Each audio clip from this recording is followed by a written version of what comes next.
അപ്പോൾ ഡിവൈഎഫ്ഐ സംസ്ഥാന secretary V K Sanoj ചേരുകയാണ്. സനോജ്, കാട്ടാക്കടയിൽ 2.5 വയസ്സുള്ള ഒരു കുഞ്ഞ് മോളുടെ ജീവൻ നഷ്ടമായിരിക്കുന്നു. മാതാപിതാക്കൾ പറയുന്നത് ചികിത്സാ പിഴവാണ് എന്നുള്ളതാണ്.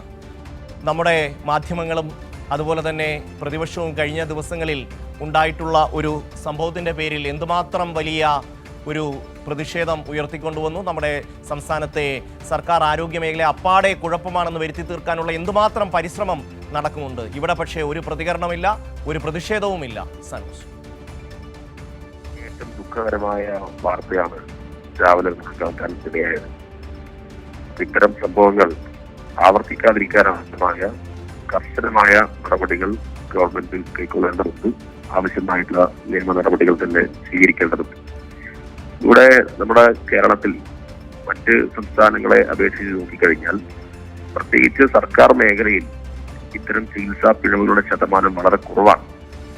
രാജ്യത്തിന്റെ മറ്റ് ശരാശരിയും കേരളത്തിലെ ഈ കാര്യങ്ങളൊക്കെ താരതമ്യപ്പെടുത്തുമ്പോൾ വളരെ ചെറിയ ചികിത്സാ പിഴവ് മാത്രമേ സർക്കാർ മേഖലയിലേക്ക് സംഭവിക്കുന്നുള്ളൂ.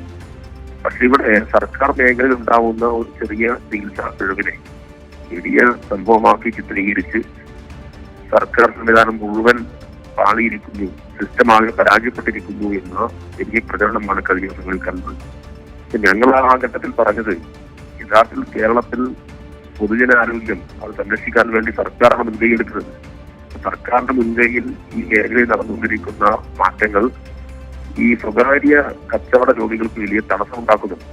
എല്ലാ ജില്ലകളിലും കാട്ടലാബും എല്ലാ ജില്ലകളിലും സൂപ്പർ സ്പെഷ്യാലിറ്റി ആശുപത്രികളും താലൂക്ക് ആശുപത്രി സ്പെഷ്യാലിറ്റി ആശുപത്രി ഉണ്ടാക്കി ഉയർത്തിയതും വൈകുന്നേരം വരെ OP ഏറ്റവും ഗ്രാമീണ മേഖലയിൽ കൊണ്ടുപോകുന്നതെല്ലാം സ്വകാര്യ ലോബിക്ക് വലിയ തടസ്സമാണ്. ഒരു സ്വകാര്യ ലോബിയുടെ പണം വാങ്ങിയിട്ട് കേരളത്തിന്റെ പൊതുജനാരോഗ്യത്തെ തകർക്കാനുള്ള വലിയ നീക്കം നടത്തിയാണ്. കേരളത്തിൽ ഈ കോർപ്പറേറ്റ് കമ്പനികൾ നടത്തുന്ന ആശുപത്രികളുടെ ചികിത്സാ പിഴവ് സംബന്ധിച്ച് ഒരു പ്രതിഷേധവും ഇന്നേ വരെ യൂത്ത് കോൺഗ്രസ് നടത്തിയായിട്ടറിയില്ല. അപ്പൊ എന്തുകൊണ്ടാണ് യൂത്ത് കോൺഗ്രസിന്റെ മാർച്ച് ആരോഗ്യമന്ത്രിയുടെ വീട്ടിൽ പോയ അതേ ആവേശത്തിൽ ഈ കാട്ടാക്കടയിലെ ഹോസ്പിറ്റലിലേക്ക് പോവാത്തത് എന്നൊരു ചോദ്യം സ്വാഭാവികമായിട്ടും ഉയരും. ഈ സന്ദർഭത്തിൽ ഒരു കുട്ടിയുടെ മരണത്തെ മുൻനിർത്തിയിട്ട് അധികം രാഷ്ട്രീയ കാര്യങ്ങളിലേക്ക് ഞാനിപ്പോൾ കടക്കുന്നില്ല. പക്ഷേ ഈ ചോദ്യവും ഇവിടെ പ്രസക്തമാവുന്നുണ്ട് എന്നതാണ് നിങ്ങളുടെ ഈ ചോദ്യത്തിന് മറുപടിയായിട്ട് എനിക്കിവിടെ ഇപ്പോൾ സൂചിപ്പിക്കാനുള്ളത്. നന്ദി സനോജ് പ്രതികരിച്ചു.